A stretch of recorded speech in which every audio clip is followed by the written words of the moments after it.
Hello friends, good morning. आज हम लोग भारत और बांग्लादेश के बीच संबंधों पर चर्चा करेंगे। और संबंधों पर चर्चा करने का कारण ये है कि आपने देखा कि कल अर्थात 30 तारीख को बांग्लादेश की पूर्व प्रधानमंत्री श्रीमती खालिदा जिया का निधन हो गया। और आज हमारे विदेश मंत्री श्री एस जयशंकर बांग्लादेश गए हुए हैं। आ, तो ऐसी स्थिति में अब किस तरीके का सिनेरियो बनेगा और किस तरीके से हमारे रिलेशन आगे बढ़ेंगे, उन पर विचार करने की आवश्यकता है। तो ये जो टॉपिक हमने डिजाइन किया उसमें भारत बांग्लादेश संबंध है, नया नेतृत्व, नए अवसर। क्योंकि बांग्लादेश में इस समय जो फरवरी में चुनाव होने वाले हैं उसमें खालिदा जिया की पार्टी बांग्लादेश नेशनलिस्ट पार्टी वो एक सबसे बड़ी पार्टी बनकर के उभरने की संभावनाएं वहां पर बन रही हैं। और उसका नेतृत्व अब खालिदा जिया के बाद उनके पुत्र तारिक रहमान के हाथों में आया हुआ है। और आपने देखा कि 5-6 दिन पहले तारिक रहमान पिछले 17 सालों के बाद ब्रिटेन से बांग्लादेश लौटे हैं। और ये जो तारिक रहमान लौटे हैं तो एक नया ऊर्जा उनके पास होगी। हो सकता है देश को नए तरीके से संभालने का वो प्रयास करें और संबंधों में एक अलग स्थिति आए। इसलिए हम लोग इस टॉपिक पर चर्चा करते हैं, क्या क्या हमारी संभावनाएं बन सकती हैं। सबसे पहले यथावत हम लोग इस टॉपिक को फॉर्मेट कर लेते हैं कि कैसे हम लोग पढ़ेंगे इसको।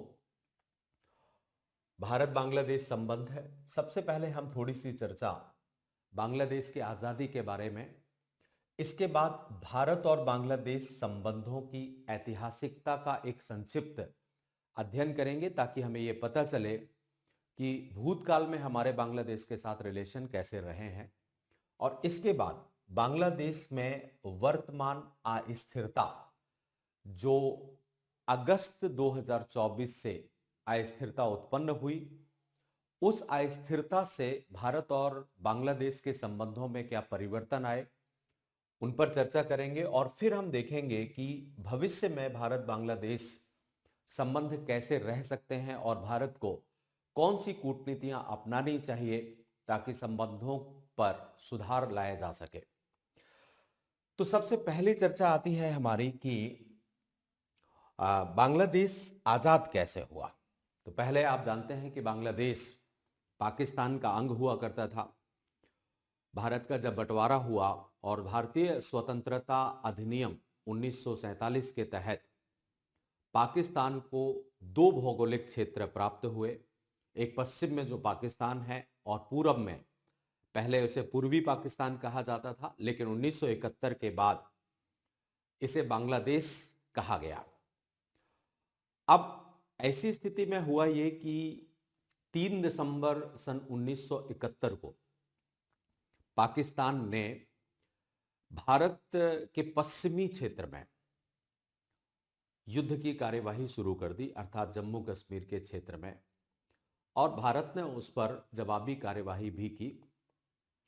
महज 3 दिन बाद अर्थात 6 दिसंबर 1971 को भारत ने बांग्लादेश को एक अलग स्वतंत्र राष्ट्र के रूप में मान्यता प्रदान कर दी। अर्थात ये युद्ध 3 दिन में इसके निर्णय दिखाई देने लगे थे। और 16 दिसंबर सन 1971 को पूर्वी क्षेत्र में पाकिस्तान के युद्ध के प्रमुख जनरल नियाजी, इनको आप देख रहे हैं, ये जनरल नियाजी हैं। इन्होंने भारत के लेफ्टिनेंट जनरल JS अरोरा, इनके समक्ष आत्मसमर्पण कर दिया। भारत ने पश्चिमी क्षेत्र में भी स्वेच्छा से युद्ध बंद करने की घोषणा कर दी। इस तरीके से 6 दिसंबर 1971 को एक नए राष्ट्र के तौर पर बांग्लादेश उभर करके सामने आया। अब चूंकि बांग्लादेश को जन्म देने में या बांग्लादेश के निर्माण में भारत की बड़ी भूमिका रही है। ऐसी स्थिति में बांग्लादेश के संबंध भारत के साथ अच्छे रहेंगे, ये स्वाभाविक है। जब बांग्लादेश आजाद हुआ पाकिस्तान से, तो पाकिस्तान की सेना जो कि जनरल नियाजी के नेतृत्व में थी, उसने सरेंडर किया और लगभग 93,000 पाकिस्तानी सैनिक सरेंडर किए गए। हालांकि आगे चल करके शिमला समझौता हुआ और उस समझौते के दौरान ये सरेंडर्स को हमने भारत जितने भी पाकिस्तान के सैनिक थे उनको वापस कर दिया। अब पाकिस्तान से बांग्लादेश एक अलग स्वतंत्र देश के तौर पर आया और शेख मुजीबुर रहमान ये वहां के प्रधानमंत्री बने, क्योंकि इन्हीं के नेतृत्व में मुक्ति वाहिनी ने लड़ाई करी थी, जिसका समर्थन भारत ने किया था और भारतीय सेना उस युद्ध में गई थी। तो शेख मुजीबुर रहमान उस समय हमारे देश में प्रधानमंत्री श्रीमती इंदिरा गांधी हुआ करती थी। वर्ष 1972 में, फरवरी 1972 में शेख मुजीबुर रहमान ने भारत की यात्रा की और अगले ही महीने मार्च 1972 में हमारी प्रधानमंत्री श्रीमती इंदिरा गांधी ने बांग्लादेश की यात्रा की। इसी दौरान दोनों देशों के बीच में 25 वर्षीय मित्रता और सहयोग संधि पर हस्ताक्षर किए गए। जब इंदिरा गांधी ने बांग्लादेश की यात्रा की, मतलब 19 मार्च 1972 को 25 वर्षीय मित्रता और शांति संधि पर हस्ताक्षर हुए और भी बहुत सारे समझौते यहां पर किए गए। दोनों देशों के बीच में द्विपक्षीय आर्थिक सहयोग समझौता किया गया, सांस्कृतिक समझौता, बांग्लादेश में शांति बहाली के लिए भारत ने सहयोग किए।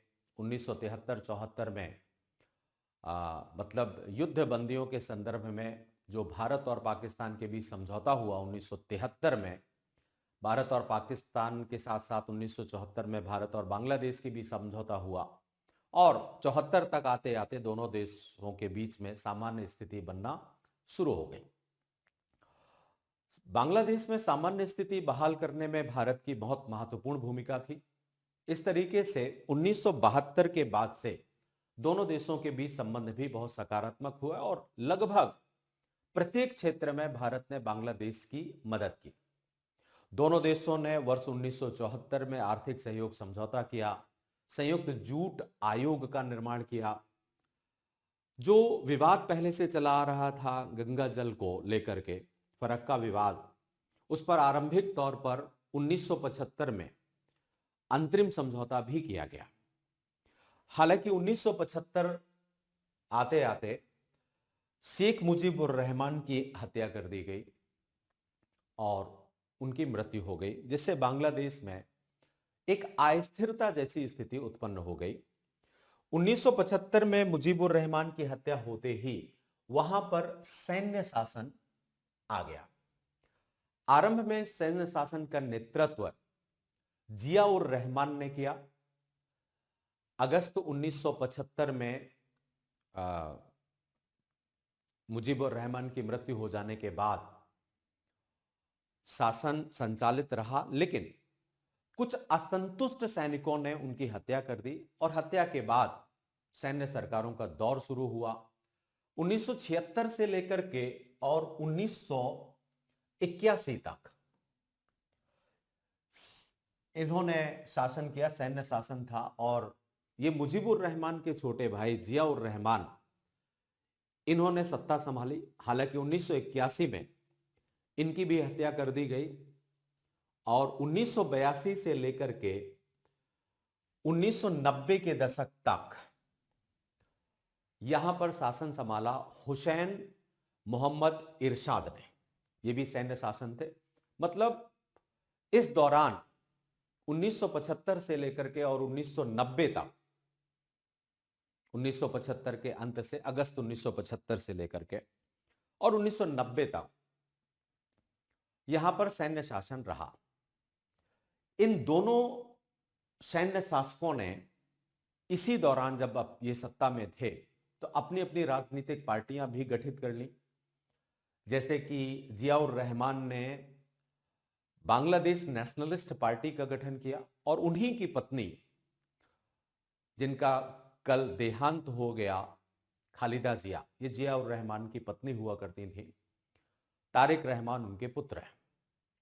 इसी तरीके से इरशाद साहब ने एक जातीय पार्टी का गठन किया। तो इन्होंने लगभग 15 साल तक शासन किया और इसी दौरान जमाते इस्लामी राजनीतिक सत्ता में फिर से सक्रिय होना शुरू हो गया, जिसने हमेशा बांग्लादेश का हमेशा पाकिस्तान का समर्थन किया है और भारत का विरोध किया है। तो इस तरीके से 1990 तक यहां पर सैन्य शासन रहा और सैन्य शासन के दौरान संबंध बहुत ज्यादा स्थिर तो नहीं हो पाए। इसी दौरान भारत के पूर्वोत्तर क्षेत्रों में बांग्लादेश के इन सैन्य शासन और जमाते इस्लामी जो पाकिस्तान परस्त हुआ करती थी, उन्होंने मिलकर के भारत के पूर्वोत्तर क्षेत्रों में उग्रवाद को बहुत सबल प्रदान किया। बांग्लादेश के चटगांव हिल ट्रैक्स क्षेत्र में या जो भी हमारा मेघालय का एरिया है, त्रिपुरा है, मिजोरम का क्षेत्र है, यहां उग्रवाद पनपना शुरू हो गया। तो ये फेज 15 साल का भारत के लिए बहुत अच्छा नहीं रहा। हालांकि यहां पर इलेक्शन हुए और उन चुनावों के दौरान 1991 में खालिदा जिया सत्ता में आई। 20 मार्च 1991 को खालिदा जिया की, जो कि आप जानते हैं कि जिया उर रहमान की पत्नी हुआ करती थी, 1991 में वो सत्ता में आई और 1996 तक ये सत्ता में रही। इस दौरान हालांकि भारत और बांग्लादेश के संबंध बहुत अच्छे नहीं हो पाए और वही स्थिति जो सैन्य शासन के दौरान बनी रही वो निरंतर बनती रही। खालिदा जिया का झुकाव ज्यादातर पाकिस्तान के प्रति रहा। जमाते इस्लामी इसका सहयोगी संगठन हुआ करता था और एक प्रकार से बांग्लादेश को एक इस्लामिक स्टेट के तौर पर स्थापित करने का काम किया इन्होंने। जो पूर्वोत्तर क्षेत्रों में विद्रोही थे उनका समर्थन किया। इस दौरान और भी बहुत सारे विवाद उत्पन्न होकर के आए, जैसे कि नदी जल विवाद की स्थिति बनी।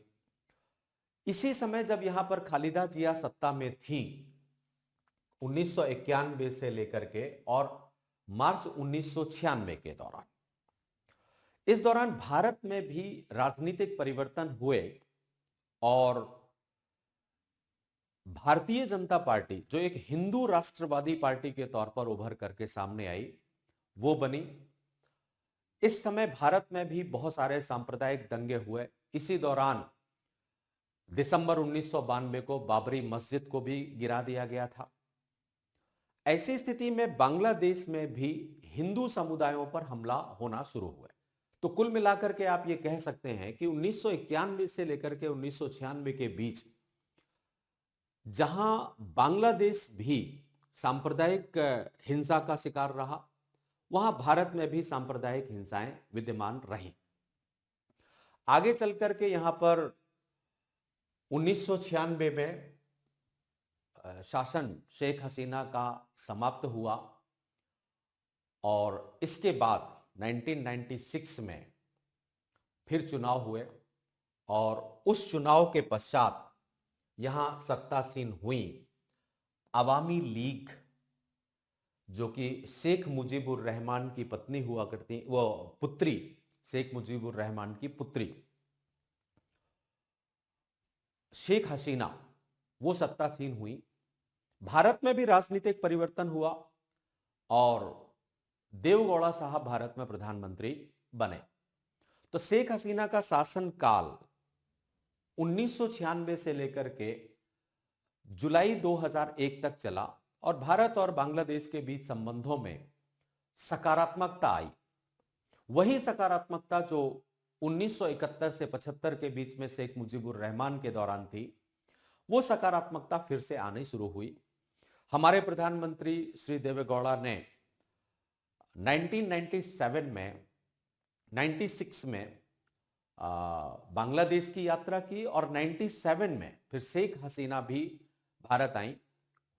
1996 में जब देवेगौड़ा साहब ने बांग्लादेश की यात्रा हुई तो उसी दौरान एक बड़ा समझौता किया गया जिसको फरक्का जल समझौता कहा जाता है। 30 वर्ष के लिए हमने यह समझौता कर लिया। इस शासनकाल के दौरान मतलब जून 1996 से लेकर के 2001 तक बहुत सारे सकारात्मक निर्णय लिए गए। इसी दौरान आप जानते हैं कि 1997 में बिम्स्टेक का भी गठन हुआ। सीमा सुरक्षा को लेकर के भारतीय सीमा सुरक्षा बल बीएसएफ और बांग्लादेश राइफल्स ने संयुक्त रूप से आतंकवाद के विरुद्ध कार्यवाही करना शुरू की। तो यह फेज भारत और बांग्लादेश के लिए एक अच्छा फेज माना जा सकता है। लेकिन वर्ष 2001 में यहां फिर चुनाव हुए और पुनः खालिदा जिया सत्ता में आई। बांग्लादेश नेशनलिस्ट पार्टी यहां पर सत्ता में आई और ऐसी स्थिति में जो शुरुआती दौर था खालिदा जिया का वो सकारात्मक दिखाई दिया। जैसे उदाहरण के तौर पर हम देखें कि वर्ष 2003 में अगरतला ढाका के बीच में एक बस सेवा शुरू की गई। हालांकि एक बस सेवा हमारी पहले से ही चल रही थी, अगरतला और ढाका बस सेवा, लेकिन एक दूसरी बस सेवा भी शुरू की गई। इन्हीं के शासन दौरान बांग्लादेश नेशनलिस्ट पार्टी इस समय पूर्वोत्तर उग्रवादियों को शरण पुनः दिया गया, अर्थात उस पर कोई नियंत्रण नहीं लग सका। अक्टूबर 2006 में प्रधानमंत्री खालिदा जिया का कार्यकाल पूरा हो गया और चूंकि बांग्लादेश की यह परंपरा है कि वहां पर जैसे ही कार्यकाल समाप्त होता है तो एक कार्यवाहक सरकार का गठन किया जाता है और उस कार्यवाहक सरकार के नेतृत्व में वहां चुनाव होता है। ऐसी वहां पर एक परंपरा रही है। तो इस समय फखरुद्दीन अहमद उनके नेतृत्व में केयरटेकर गवर्नमेंट बनाई गई। हालांकि उस समय जो बांग्लादेश के राष्ट्रपति हुआ करते थे इयाजुद्दीन अहमद, उन्होंने कार्यवाहक प्रमुख को काम करने की इजाजत नहीं दी और खुद ही वो एक प्रकार से सारी अधिकारों को अपने पास रख लिया। अब ऐसी स्थिति में बांग्लादेश में जटिलताएं उत्पन्न हो गईं और उन जटिलताओं का परिणाम यह हुआ कि बांग्लादेश में आपात की स्थिति बन गई, इमरजेंसी आ गई।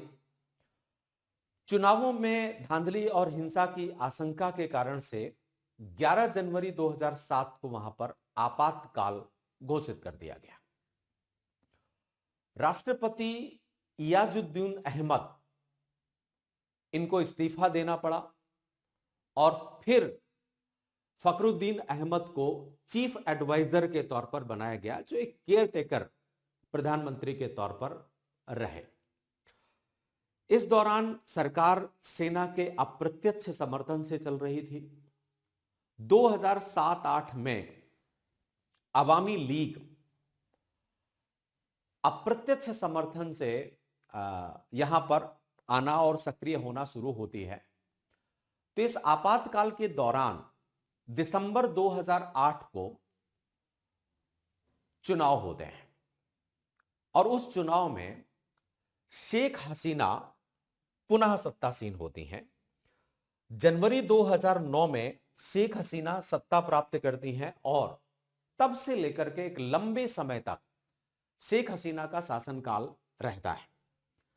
5 अगस्त सन 2024 तक शेख हसीना सत्तासीन रहती हैं और ये दौरान भारत और बांग्लादेश के बीच संबंधों का एक स्वर्णिम युग माना जाता है। स्वर्णिम युग इसलिए माना जाता है क्योंकि इस समय भारत और बांग्लादेश के बीच में लगभग सभी क्षेत्रों में संबंध प्रभावी हुए। ऐसा कोई क्षेत्र नहीं बचा जहां पर दोनों देशों के बीच में रिलेशन मजबूत ना हुए हों। तो एक प्रकार से अगर देखा जाए कि बांग्लादेश का पूरा एक हिस्टोरिकल स्थिति को देखें तो यहां पर जब जब अवामी लीग रही है तब तब भारत और बांग्लादेश के साथ संबंध सकारात्मक रहे हैं। लेकिन जब जब यहां पर सैन्य शासन या आपात या बांग्लादेश नेशनलिस्ट पार्टी सत्ता में रही है, तो संबंध उतने अच्छे हमारे नहीं रहे हैं। एक प्रकार से संबंधों में अस्थिरता रही है। तो कुल मिलाकर के जो ये 5 साल का ये फेज और एक कार्यकाल अवामी लीग का 1996 से 2001 और फिर एक लंबा कार्यकाल 2009 से 2024 का, ये भारत और बांग्लादेश के संबंधों के लिए एक अच्छा माना गया। अब ये जो फेज चला जनवरी 2009 से अगस्त 2024 तक, बहुत सारे क्षेत्रों में हमारे रिलेशन बने। कूटनीतिक दृष्टिकोण से दोनों देशों के प्रधानमंत्रियों ने यात्राएं करी। राष्ट्रीय दिवस के तौर पर भी आप देखिए, वर्ष 2021 में भारतीय प्रधानमंत्री ने जब बांग्लादेश की यात्रा की, तो उस दौरान बांग्लादेश अपना राष्ट्रीय दिवस मना रहा था। एक औपचारिक स्थितियां हमारी बन रही थी। और भी व्यापक बनाने के लिए दिसंबर 2021 में संपूर्ण विश्व में भारत बांग्लादेश मैत्री दिवस के तौर पर मनाया गया। न केवल कूटनीतिक दृष्टिकोण से, बल्कि आर्थिक, ऊर्जा, मत्स्य, संचार, संस्कृति, जीवन स्तर को उन्नत करने के लिए, रक्षा क्षेत्र, सीमा प्रबंधन में बहुत सारे बड़े बड़े समझौते किए गए। आर्थिक क्षेत्र में संरचनात्मक विकास में भारत ने बांग्लादेश का खूब मदद किया। इंफ्रास्ट्रक्चर के क्षेत्र में रोड कॉरिडोर, BBIN का निर्माण करना, सामूहिक और द्विपक्षीय स्तर पर अच्छे संबंध रहे हमारे। ऊर्जा के क्षेत्र में अनेक जल विद्युत परियोजनाएं, यहां तक कि रूस और भारत ने मिलकर के बांग्लादेश में एक रूपपुर परमाणु संयंत्र भी स्थापित किया। संचार साधनों का खूब विकास हुआ और संस्कृति, क्योंकि हमारी और उनकी एक जैसी है, इसलिए सांस्कृतिक क्षेत्रों में भी हमारे रिलेशंस बढ़िया रहे। कनेक्टिविटी में आप देखिए कि पश्चिम बंगाल सेंटर में जो पश्चिम बंगाल सेक्टर है, अगर इस मैप के थ्रू समझने का प्रयास करें आप, तो ये जो पश्चिमी बंगाल का सेक्टर है, यहां पर पेट्रोपोल और बेनापोल, इनके बीच में एक रेल कनेक्टिविटी बनाया गया। इसी तरीके से यहां पर सिंघाबाद और रोहनपुर के बीच में एक यहां पर, ऐसे ही अगर आप उत्तरी क्षेत्र में देखें तो उत्तरी क्षेत्र में हल्दीबाड़ी और इनके बीच में जो चिल्लाहाटी है, हल्दीबाड़ी और चिल्लाहाटी में एक रेल ट्रैक बनाया गया। इसी तरीके से ऐसे बहुत सारे रेल ट्रैक, अभी कुछ ही दिनों पहले आपने देखा कि एक रेल ट्रैक हमने पूर्वोत्तर सीमा अखौरा और अगरतला के बीच में भी बनाया। तो एक प्रकार से बांग्लादेश के सराउंडिंग्स एक रेल ट्रैक बनाने का काम भारत के द्वारा किया गया। ये जो रेल ट्रैक अभी आप देख रहे हैं अगरतला और अखौरा, ये पहले से बना हुआ रेल ट्रैक था। और जो एक मेट्रोपोल का एक पेट्रोपोल तेल है, ये इस तरीके से, चूंकि भारत की कनेक्टिविटी यहां पर पूर्वोत्तर से बहुत सक्रिय है, ये एक चिकन नेक का एरिया है, तो बहुत सारे क्षेत्रों में हमारा डेवलपमेंट हुआ और दोनों देशों के बीच संबंधों में एक अच्छी स्थिति बनकर के आई। लेकिन इस सकारात्मक स्थिति अगस्त 2024 में ये समाप्त हो गई। 5 अगस्त 2024 में कुछ तात्कालिक कारणों से शेख हसीना की सत्ता समाप्त हो गई और वहां पर विद्यार्थियों ने आंदोलन किया। वैसे तो क्योंकि लंबा समय चल रहा था, और जब भी किसी भी शासक का लंबा समय चलता है तो दो संभावनाएं बनकर के आती हैं।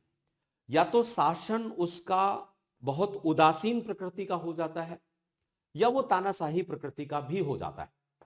लेकिन चूंकि बांग्लादेश का विकास अच्छा हो रहा था और बांग्लादेश ने ग्रोथ भी बहुत किया शेख हसीना के नेतृत्व में, तो ऐसी स्थिति में बहुत सारे लोग समर्थन करते रहे उनका। लेकिन कुछ लोग जो शेख हसीना को पसंद नहीं करते थे, या बांग्लादेश नेशनलिस्ट पार्टी के थे, या जमाते इस्लामी के थे, उन्होंने विद्रोह करना शुरू किया।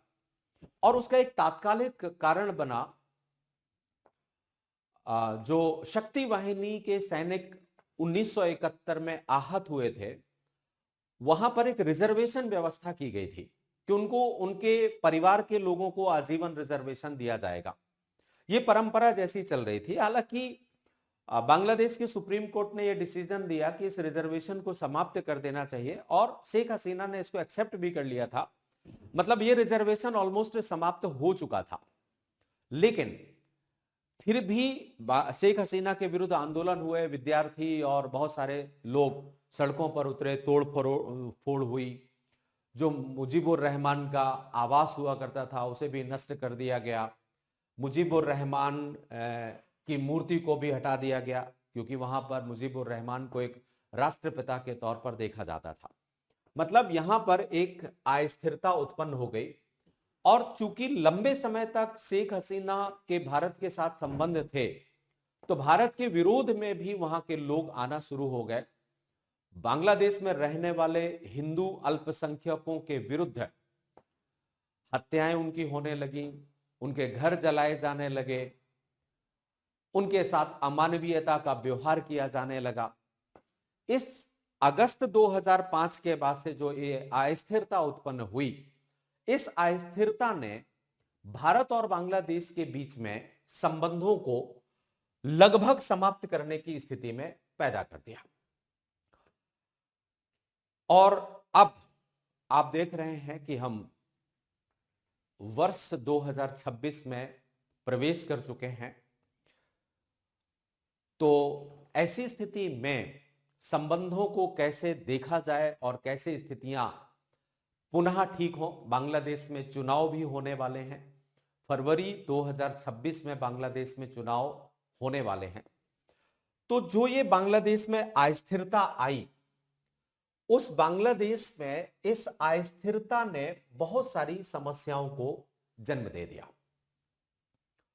उन समस्याओं के बाद अगस्त 2024 से लेकर के अब तक इन जटिलताओं को कैसे देखा जाए या कौन कौन सी जटिलताओं का सामना हमने किया, तो यहां पर सबसे पहले चर्चा कर लेते हैं कि जो बांग्लादेश की सरकार बनी यूनुस के नेतृत्व में, हालांकि यूनुस एक कठपुतली की तरह रहे हैं वहां पर, मुख्य शासन संचालन तो बांग्लादेश नेशनलिस्ट पार्टी के समर्थक या वहां के विद्यार्थी या फिर जमाते इस्लामी के नेतृत्व करता रहे हैं और इनको एक मुखौटे के तौर पर प्रयोग किया जाता रहा है। तो ये जो यूनुस सरकार है, इस यूनुस सरकार ने अर्थात बांग्लादेश की कार्यकारी सरकार ने ऐसे कौन कौन से कदम उठाए इस दौरान अर्थात अगस्त 2024 से लेकर के और अब तक कौन कौन से कदम ऐसे उठाए जो भारत विरोधी माने जाते हैं। ऐसे कदमों में अगर हम देखें तो बांग्लादेश की अस्थिरता के बाद बांग्लादेश ने अपना झुकाव पाकिस्तान की तरफ बढ़ाया, जबकि अवामी लीग के शासन के दौरान बांग्लादेश का झुकाव पाकिस्तान की तरफ नहीं रहा। यहां तक कि पाकिस्तान का बांग्लादेश के साथ प्रत्यक्ष व्यापार भी नहीं होता था। लेकिन इनके आते ही सबसे पहले बांग्लादेश और पाकिस्तान के बीच में सहयोग बढ़ना शुरू हुआ। इस सहयोग के प्रमाण भी बहुत सारे हैं, जैसे दोनों देशों ने औपचारिक आर्थिक और वाणिज्यिक री एंगेजमेंट एग्रीमेंट किया। वर्ष 2025 में यह एग्रीमेंट हुआ। 2025 की शुरुआत में ही Pakistan Bangladesh joint business council भी बनाया गया। अगस्त 2025 में बांग्लादेश और पाकिस्तान के बीच में 9वां Bangladesh Pakistan joint economic commission की बैठक की गई, जो लंबे समय से नहीं हो रही थी। तो इस तरीके से इन्होंने वाणिज्यिक री एंगेजमेंट की तरफ आगे बढ़े। दोनों देशों के बीच में कूटनीतिक और राजनयिक संपर्क भी उच्च स्तरीय होने लगे। यहां तक कि अगस्त 2025 में पाकिस्तान के विदेश मंत्री इसाक डार वो ढाका पहुंचे और किसी भी पाकिस्तानी विदेश मंत्री की यह यात्रा लगभग 13 सालों बाद हुई थी। 13 साल पहले कोई विदेश मंत्री बांग्लादेश गया था। इसी दौरान जब इसाक डार वहां पर पहुंचे तो पाकिस्तान और बांग्लादेश ने बहुत सारे समझौते किए, बहुत सारे एमओयूज पर हस्ताक्षर किए। इनमें जैसे कि वीजा रियायत संबंधी एक समझौता था, शिक्षा, संस्कृति, मीडिया, कनेक्टिविटी, इन सबको बढ़ावा देने के लिए काम किया। यहां तक कि सार्क जैसे प्लेटफॉर्म्स में भी सहयोग बढ़ाने की इच्छा जाहिर की, जबकि आपको मालूम है कि सार्क का सम्मेलन लंबे समय से नहीं चल रहा है। तो ये कूटनीतिक स्तर पर इन्होंने बहुत सारे काम करना शुरू किए। न केवल कूटनीतिक स्तर पर बल्कि रक्षा, सुरक्षा और सैन्य कूटनीति में दोनों देशों ने सहयोग बढ़ाने का काम किया। और अभी रिसेंटली नवंबर 2025 में एक रिपोर्ट आई थी कि बांग्लादेश की सेना पाकिस्तान से मदद ले रही है। पाकिस्तान बांग्लादेश के पायलट्स को और वहां के तकनीकी स्टाफ को प्रशिक्षण भी दे रहा है। तो इस तरीके से बांग्लादेश और पाकिस्तान के बीच में सैन्य दृष्टिकोण से भी सहयोग बढ़ना शुरू हुआ।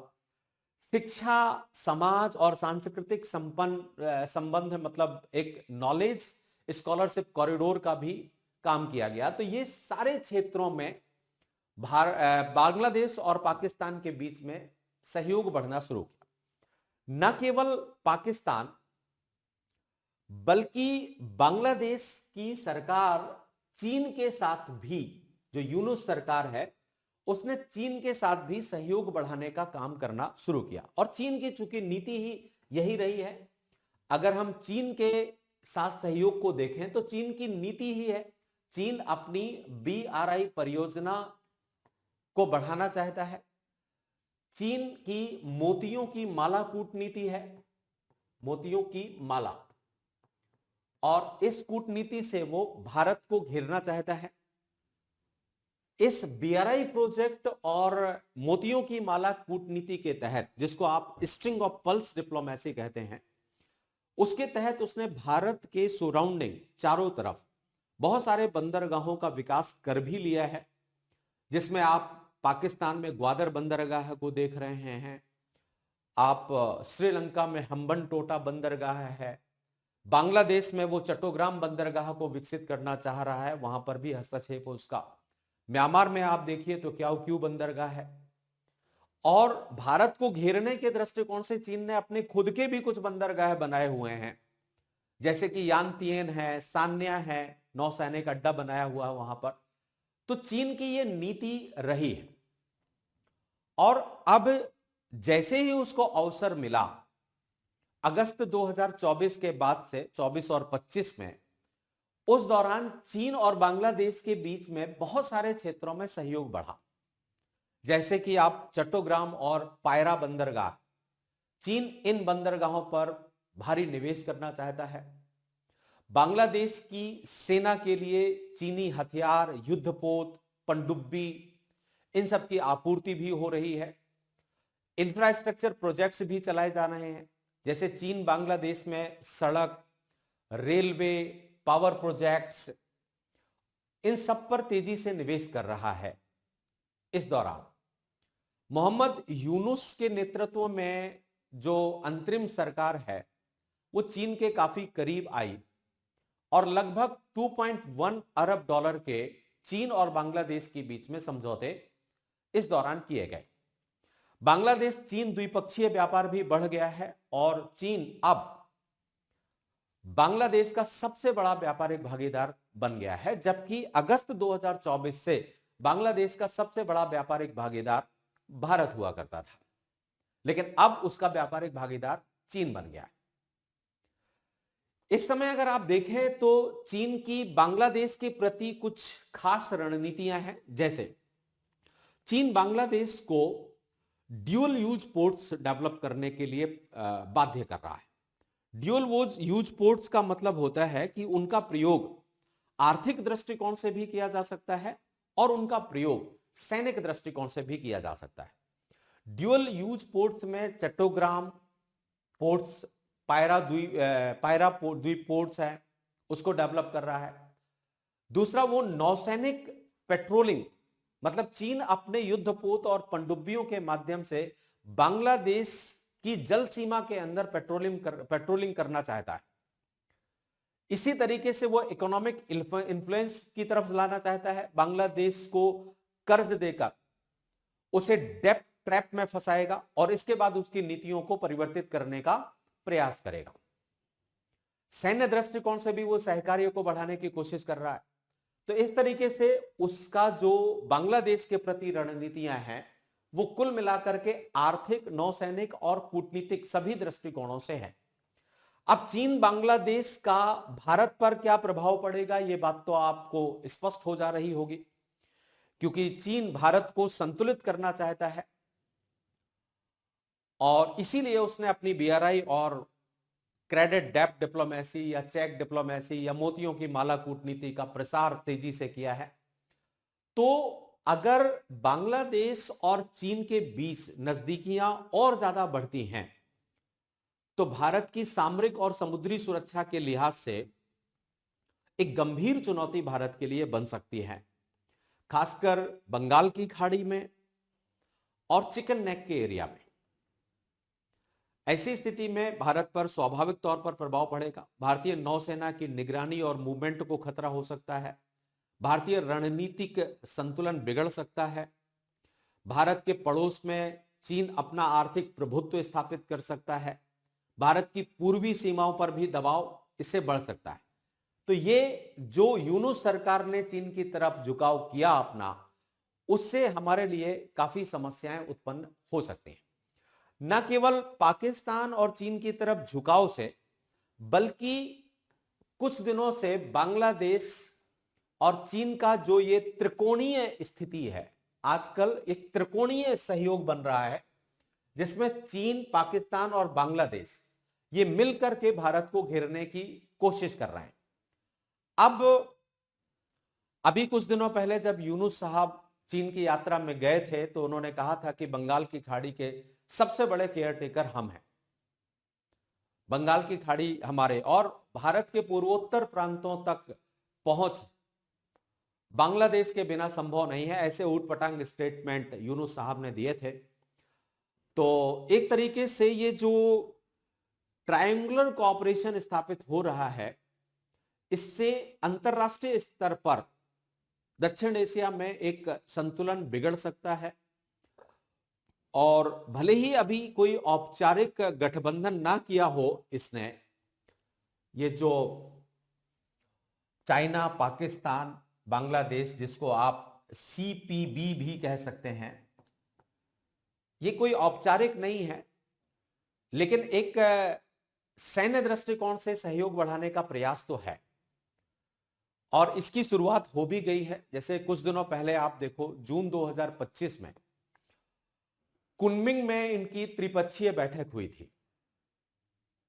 चीन में कुनमिंग एक जगह है, वहां पर इनकी पहली बार त्रिपक्षीय स्तर पर बैठक हुई थी, जहां पर चीन, पाकिस्तान और बांग्लादेश के वरिष्ठ राजनयिकों ने शिरकत की थी, जिसमें तीनों देशों ने समग्र सहयोग को बढ़ाने का प्रयास यहां पर किया था।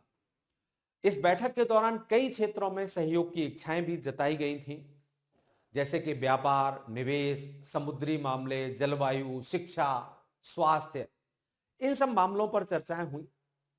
हालांकि विशेष बात यह रही कि बैठक के बाद बांग्लादेश ने जो भी बयान जारी किया उसमें स्पष्ट किया कि ये जो बैठक है ये भारत के खिलाफ नहीं है, बल्कि खुले क्षेत्रवाद और साझा विकास पर आधारित है। वो एक अलग बात है, लेकिन क्योंकि कोई भी ऐसी ही बातें करता है स्पष्ट कर तौर पर, तो ये नहीं कह सकता ना कि ये भारत के विरुद्ध है।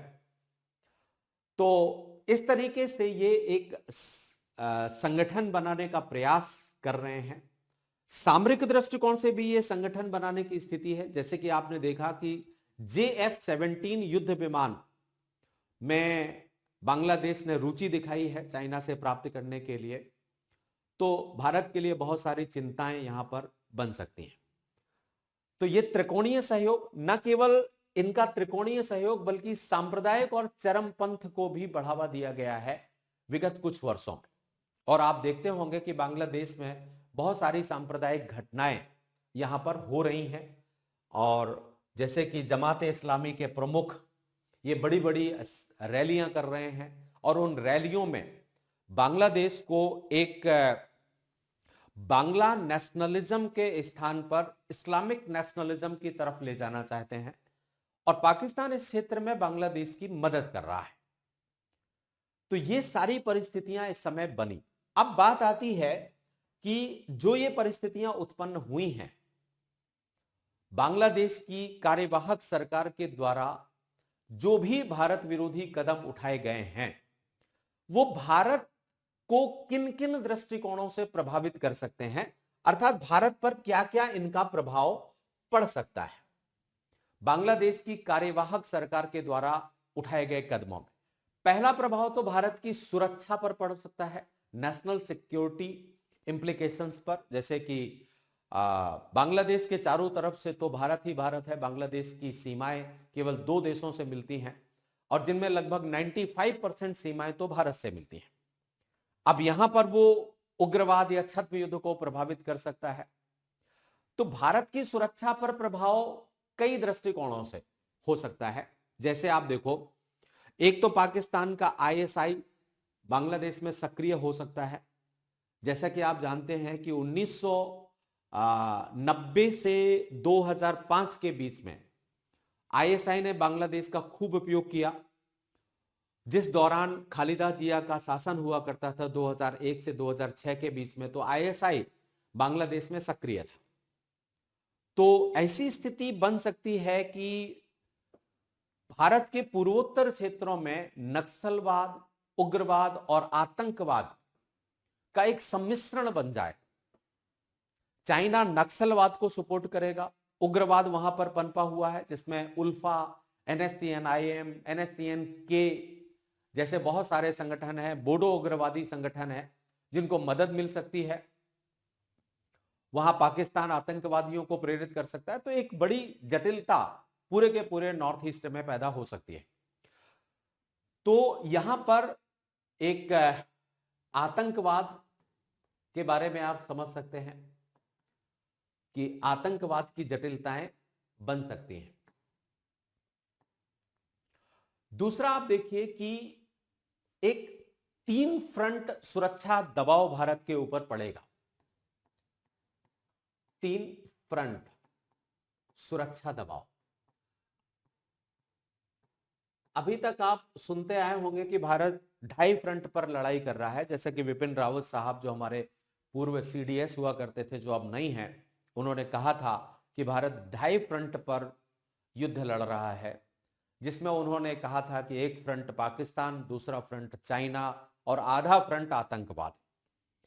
आज के दृष्टिकोण से देखा जाए तो अगर बांग्लादेश, चीन और पाकिस्तान के बीच नजदीकियां बढ़ती हैं तो ये 2.5 फ्रंट के स्थान पर 3.5 फ्रंट, 3.5 फ्रंट बन सकता है।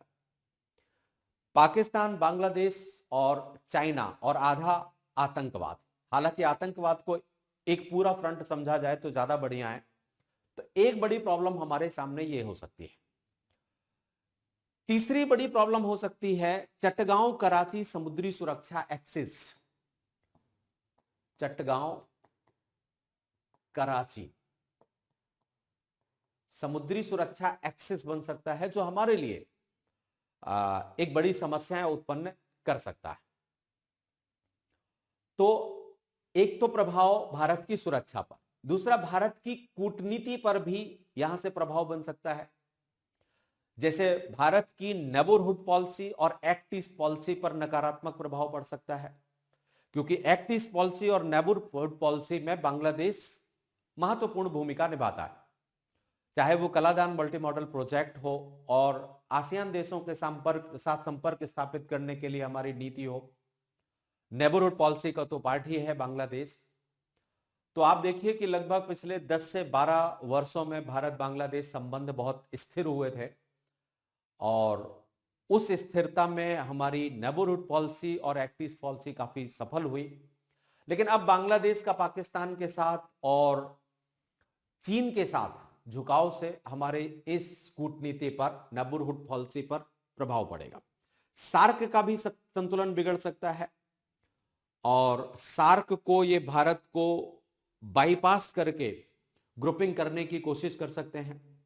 अंतरराष्ट्रीय मंचों पर भी भारत के लिए चुनौतियों का सामना करना पड़ सकता है, जैसे कि चाहे आप बिम्स्टेक को भी देख लीजिए, जहां पर अभी तक बांग्लादेश भारत का समर्थन करता रहा है, हो सकता है वो समर्थन ना मिले, जैसा कि यूनूस सरकार ने इंडिकेट दिया है। अब आगे की बातें तो तभी पता चलेंगी जब फरवरी में नई सरकार गठित होगी और नई सरकार मोस्ट प्रोबेबिलिटी तारिक अहमद के नेतृत्व में आएगी और वो क्या रणनीतियां अपनाते हैं। लेकिन अभी हम एज्यूम कर सकते हैं कि अगर ऐसा ही चला तो कूटनीतिक दृष्टिकोण से हमें काफी नकारात्मकताओं का सामना करना पड़ सकता है।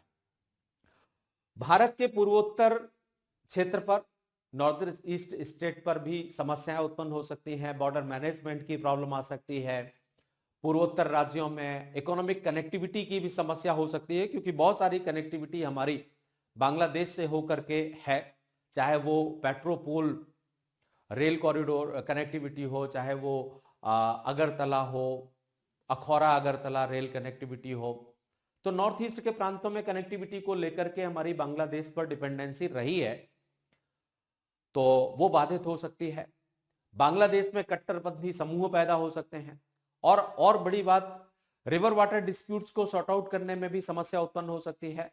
और बांग्लादेश ने कुछ दिनों से तो एक और काम करना शुरू किया है, और वो काम आपने देखा ही कि ये जो आप देख रहे हैं, एक मैप बांग्लादेश ने जारी किया था अभी कुछ ही दिनों पहले, और ये ग्रेटर बांग्लादेश है, ग्रेटर बांग्लादेश, जहां पर आप देखिए कि उड़ीसा से लेकर के और भारत के बहुत सारे क्षेत्रों को अपने में दिखाया गया है। यहां तक कि अरुणाचल प्रदेश पूरा का पूरा बांग्लादेश ने अपने में दिखाया है। ये पूरा का नॉर्थ ईस्ट और यहां से ग्रेटर बांग्लादेश की अवधारणा लेकर के आया था। हालांकि ये हास्यास्पद बात है, वो अलग बात है।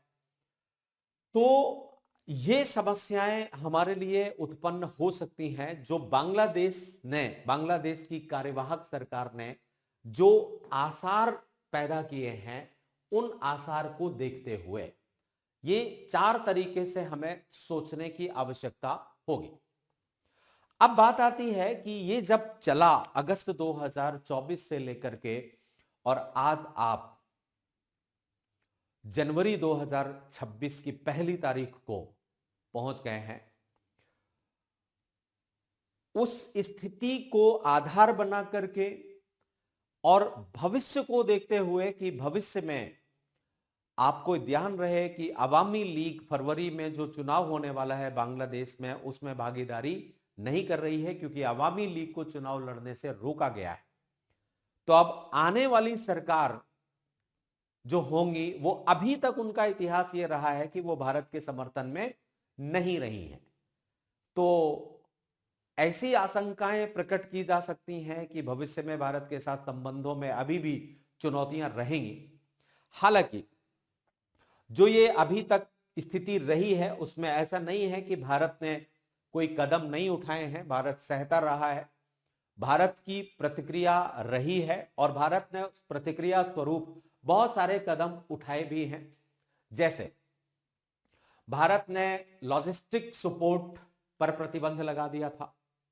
अप्रैल 2025 को भारत के द्वारा जो बांग्लादेश की वस्तुएं भारतीय बंदरगाहों और हवाई अड्डों से जाती थी, उन पर प्रतिबंध लगा दिया था। अप्रैल 2025 को लॉजिस्टिक सपोर्ट बंद कर दिया। इस लॉजिस्टिक सपोर्ट को बंद करने से बांग्लादेश को बहुत सारा नुकसान हुआ। उसका रेडीमेड गारमेंट्स, टेक्सटाइल्स, जूट उत्पाद, चमड़ा, फर्नीचर, विशेषकर तो उसकी अर्थव्यवस्था में जो रेडीमेड गारमेंट्स है वो था। तो एक हमने कदम उसको दंड स्वरूप ये दिया। इसके बाद हमने सागर कार्यक्रम को सक्रिय कर दिया है। सागर कार्यक्रम को सक्रिय करके हम बंगाल की खाड़ी में अपने प्रभाव को बनाए रखना चाहते हैं। सागर तो आप लोग जानते ही होंगे, security and growth and all in the region ये है।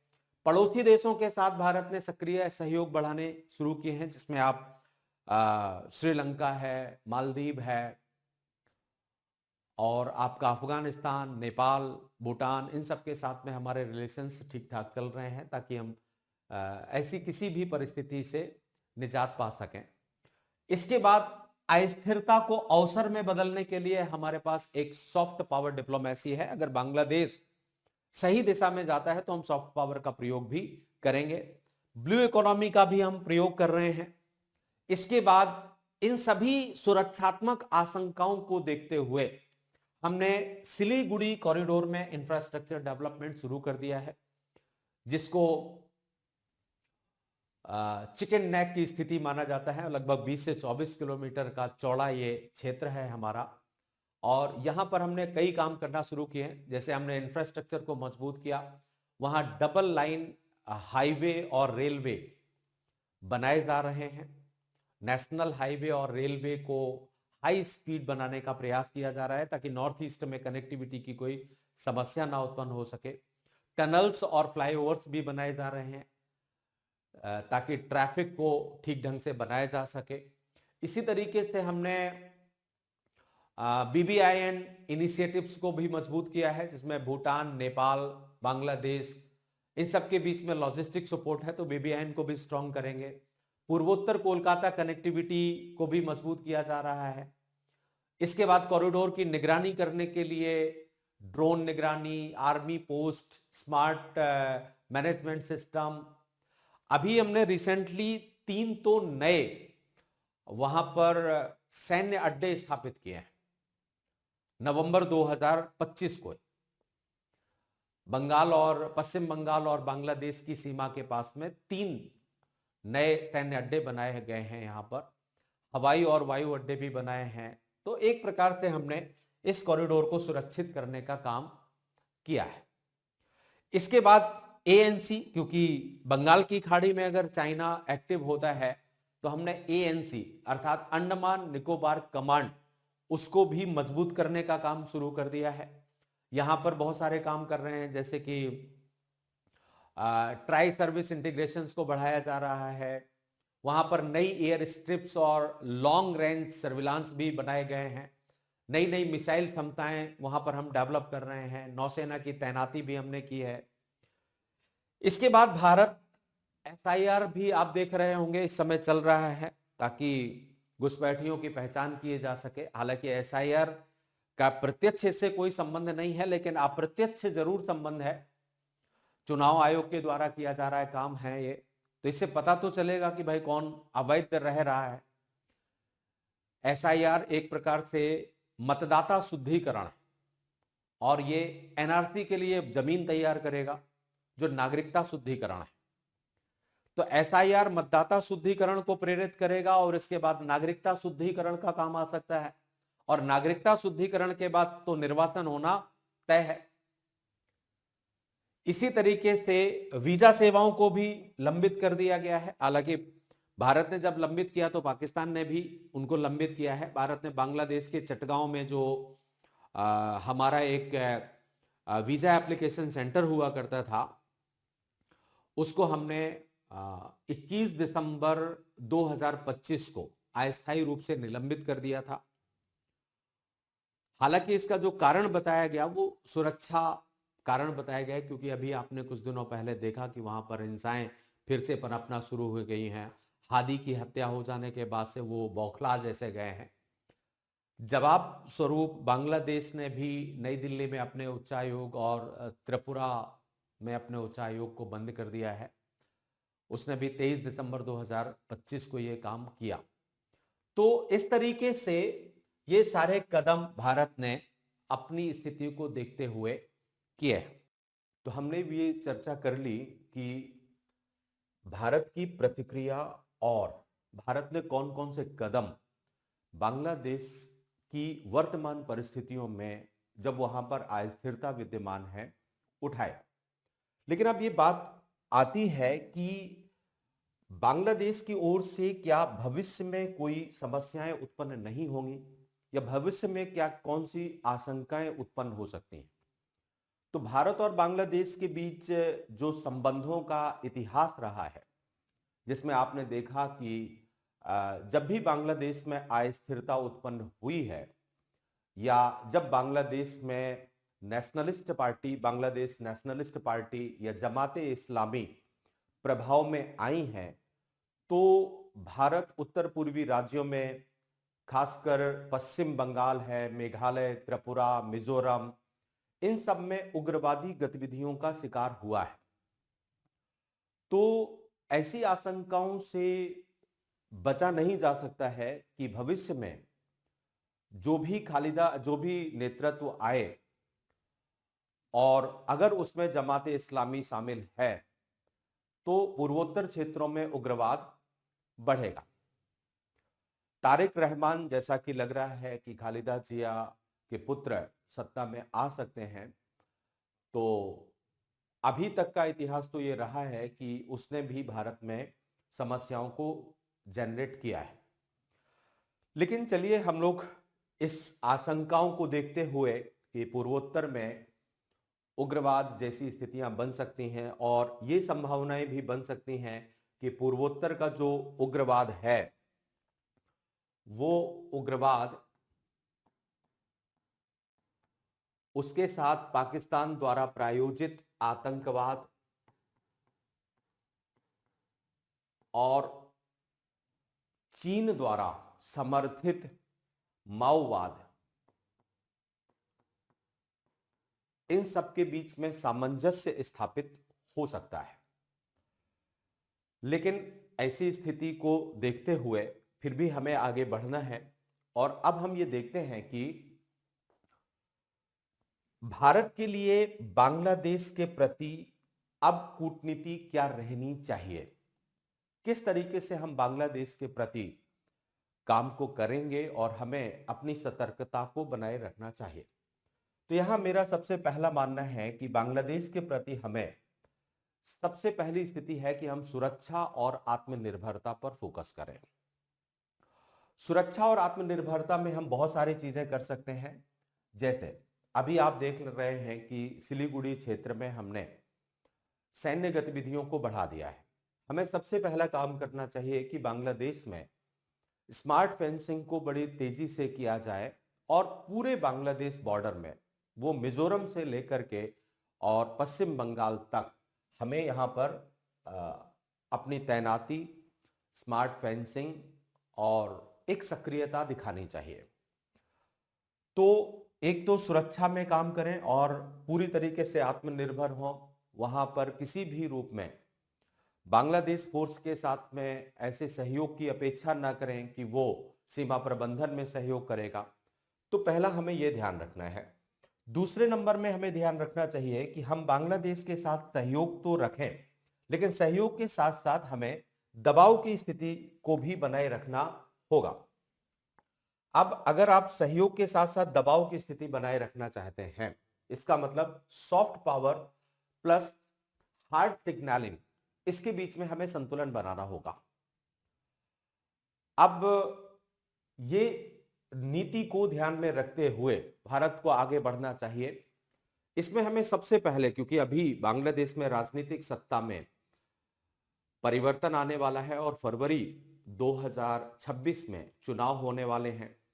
उन चुनावों में जैसा कि आप जानते हैं कि बहुत सारे राजनीतिक दल सक्रिय हैं, लेकिन अवामी लीग को चुनाव में पार्टिसिपेट करने का अवसर नहीं मिला है।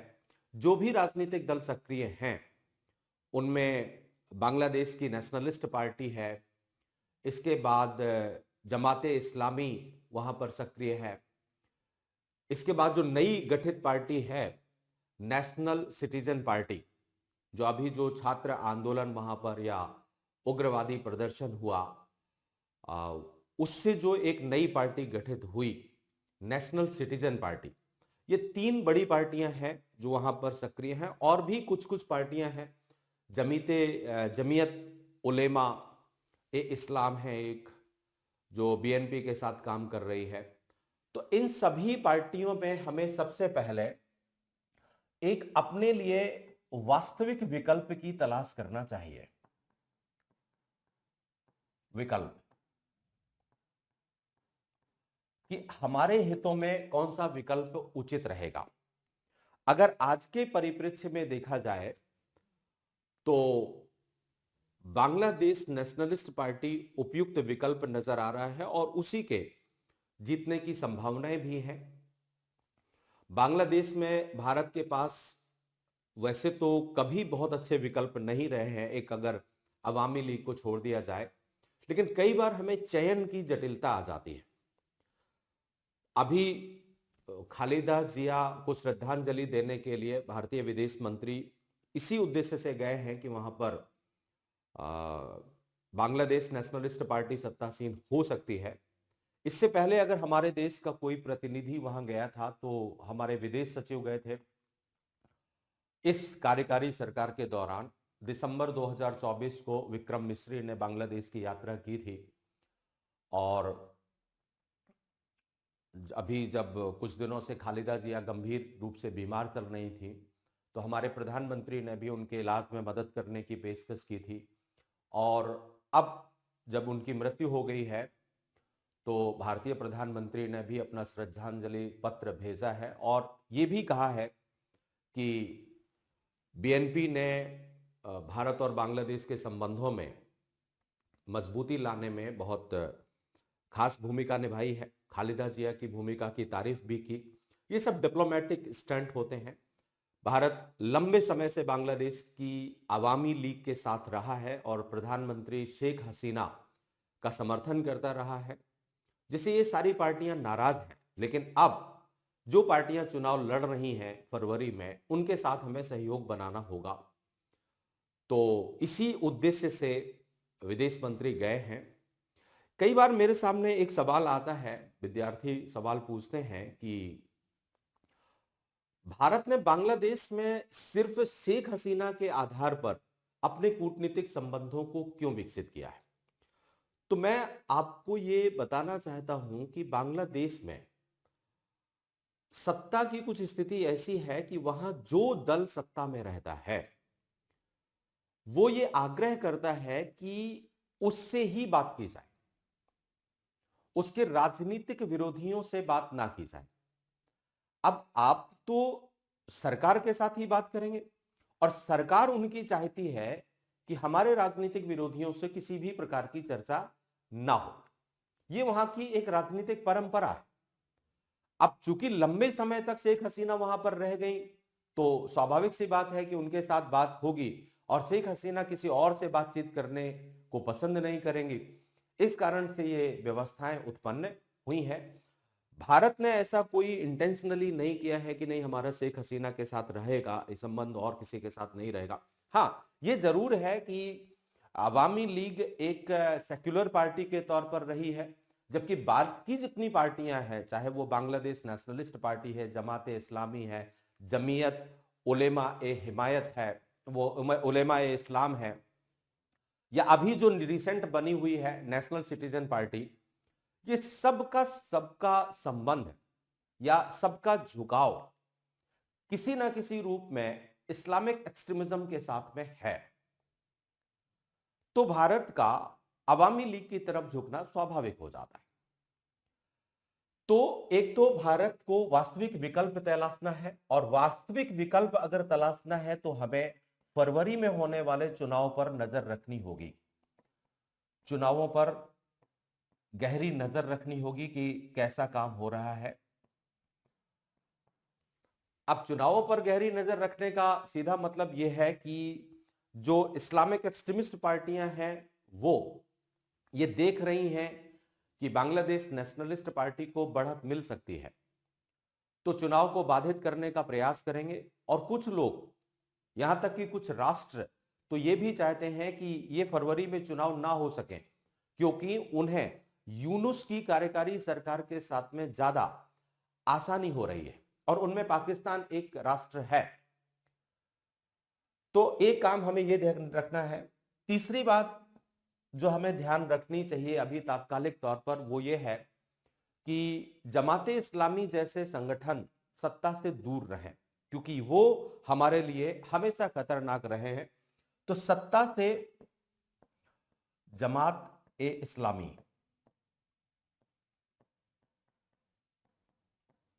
को दूर रखना,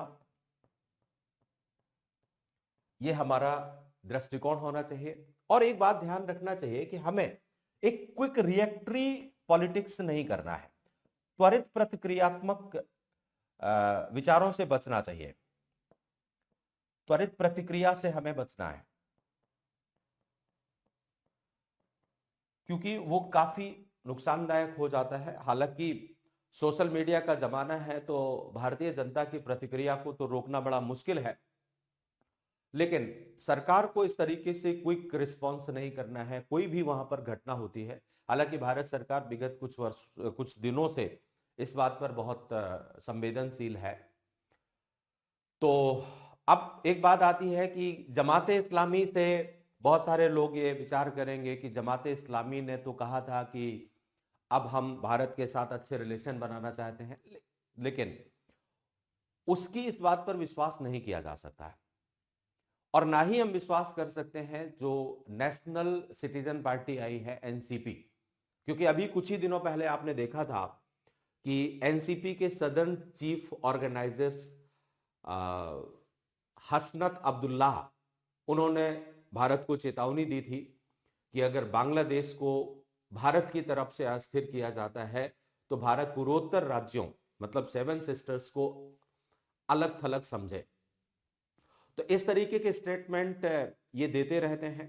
तो इन सबको ध्यान में रखते हुए भारत को सॉफ्ट पावर डिप्लोमेसी का प्रयोग करना चाहिए। सॉफ्ट पावर डिप्लोमेसी के आधार पर हमें आगे बढ़ना चाहिए, लेकिन अगर परिस्थितियां उचित नहीं बन पाती हैं, फिर भी कोई समस्या उत्पन्न होती है, तो भारत को यथार्थवादी दृष्टिकोण पर भी फोकस करना चाहिए। यथार्थवादी दृष्टिकोण में फोकस करने का मतलब कि सुरक्षा सुनिश्चित करने के लिए हम भू अधिग्रहण को भी कर सकते हैं। भू अधिग्रहण करने का मतलब यह हुआ कि जैसा बांग्लादेश का जो रंगपुर का क्षेत्र है या चटगांव का क्षेत्र है, उसे हमें प्राप्त करने की चेष्टा करनी पड़ेगी। ये मैं आरंभिक तौर पर नहीं, लेकिन जब बांग्लादेश, चीन और पाकिस्तान कोई भी ऐसा गुट बनाते हैं जो भारतीय हितों के अनुकूल नहीं होता है, तो भारत को सॉफ्ट पावर के साथ में हार्ड सिग्नलिंग भी देनी पड़ेगी। तो ऐसी स्थिति में सुरक्षा सुनिश्चित करने के लिए हमें एक यथार्थवादी दृष्टिकोण को अपनाना होगा। यथार्थवादी, और इस यथार्थवादी में आप अपनी चिकन नेक को मोटा करने के लिए या चटगांव क्षेत्र में समस्याओं को दूर करने के लिए हमें भू अधिग्रहण की नीति अपनाने में संकोच नहीं करना चाहिए। जो गलतियां हम 1971 में कर चुके हैं, उन गलतियों को हमें दोहराना नहीं चाहिए और भू अधिग्रहण को हम करें।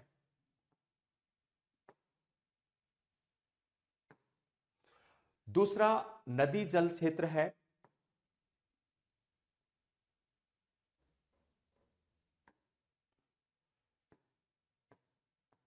नदी जल समझौता, यहां पर भी हमें काम करना चाहिए। 2026 में फरक्का जल समझौता समाप्त होने वाला है। इस पर तभी विचार किया जाना चाहिए जब संबंधों में सारी स्थितियां उचित हो जाती हैं, और इस समझौते पर हमें तभी आगे बढ़ने की आवश्यकता है। और जो भी समझौता किया जाए वो वर्तमान परिस्थितियों को ध्यान में रखते हुए किया जाना चाहिए। इस पर हम एक अगली कोई चर्चा कर लेंगे। अगला एक वीडियो जनरेट करूंगा मैं, उसमें हम पूरी तरीके से नदी जल पर कौन सा दृष्टिकोण हमारा होना चाहिए, तो इस पर हम लोग चर्चा करेंगे। अब जो भी हमने बात की बांग्लादेश की वर्तमान अस्थिरता, और इस अस्थिरता को अगर हम कंक्लूड करें तो हमने बांग्लादेश की अस्थिरता को देखा। बांग्लादेश की कार्यकारी सरकार के द्वारा कौन कौन से कदम उठाए गए, इन पर हमने चर्चा की। आपके उत्तर लिखने के दृष्टिकोण से ये बहुत महत्वपूर्ण होंगे। उठाए गए कदमों में बांग्लादेश चीन के बीच में सहयोग बढ़ा रहा है, बांग्लादेश पाकिस्तान के बीच सहयोग बढ़ा रहा है, एक त्रिकोणीय सहयोग बढ़ने की स्थिति है, सांप्रदायिक और चरमपंथीता को बढ़ावा दिया जा रहा है, भारत की सुरक्षा को किसी तरीके से प्रभावित करने की कोशिश की जा रही है। इसके बाद भारत की प्रतिक्रिया और क्या क्या भारत ने कदम उठाए उन पर भी हमने चर्चा की, जिसमें भारत ने लॉजिस्टिक सपोर्ट पर प्रतिबंध लगाए, सागर कार्यक्रम चलाया, पड़ोसी देशों के साथ सक्रिय सहयोग स्थापित किए, अस्थिरता को अवसर में बदलने के लिए हमने सॉफ्ट पावर डिप्लोमेसी का प्रयोग किया, ब्लू इकोनॉमी में हम एक्टिव हैं, सिलीगुड़ी कॉरिडोर में भी हमने इंफ्रास्ट्रक्चर डेवलपमेंट किया। ये सारे कदमों को आप अपने आंसर में लिख सकते हैं। इसके बावजूद भी हमें आशंकित रहना चाहिए, क्योंकि नॉर्थ ईस्ट पर चरमपंथी, उग्रवाद, नक्सलवाद, ऐसी गतिविधियों को बढ़ावा दिया जा सकता है। ऐसी स्थिति में भारत के लिए बांग्लादेश के प्रति क्या कूटनीति होनी चाहिए? 3 पार्ट में मैंने उस कूटनीति पर चर्चा की। एक तो सबसे पहले हमें सुरक्षा और आत्मनिर्भरता पर फोकस करना है। दूसरा, बांग्लादेश के साथ हमारा सहयोग के साथ दबाव होना की नीति अपनाना चाहिए, जिसमें मैंने आपको बहुत सारे बिंदुओं पर चर्चा की। और तीसरा दृष्टिकोण, ये क्रम में है, यथार्थवादी दृष्टिकोण अपनाना चाहिए, जिसमें हम सुरक्षा सुनिश्चित करने के लिए अगर आवश्यकता पड़े तो भू अधिग्रहण कर सकते हैं। और दूसरा, नदी जल पर हमें यथार्थवादी दृष्टिकोण रखना चाहिए। ये पूरा का पूरा अप्रोच देख करके बांग्लादेश के साथ हमें भविष्य रणनीति बनानी चाहिए। ये टॉपिक हमने बांग्लादेश पर चर्चा किया आपके साथ में। बहुत बहुत धन्यवाद, थैंक यू वेरी मच। अगर कोई भी इस टॉपिक को लेकर के क्वेरीज आती है तो आप कमेंट करके मुझे बताएं, ताकि मैं उस पर आपको आंसर दे सकूं। Thank you very much.